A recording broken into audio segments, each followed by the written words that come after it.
আজ 14 ডিসেম্বর শহীদ বুদ্ধিজীবী দিবস। পৃথিবীর ইতিহাসে এক কালো অধ্যায়। 1971 ও তাদের দূষর রাজাকাররা বাংলার শ্রেষ্ঠ সন্তান বুদ্ধিজীবীদের হত্যা করে। ইতিহাসের জঘন্যতম হত্যাকাণ্ড চালায় পাকিস্তানি হানাদার বাহিনী।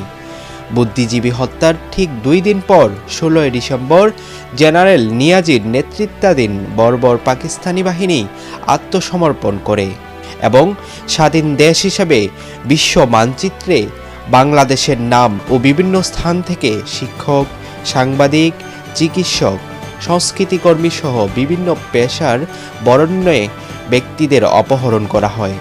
পরে নিদারুণ যন্ত্রণা দিয়ে রায়ের বাজার ও মিরপুরে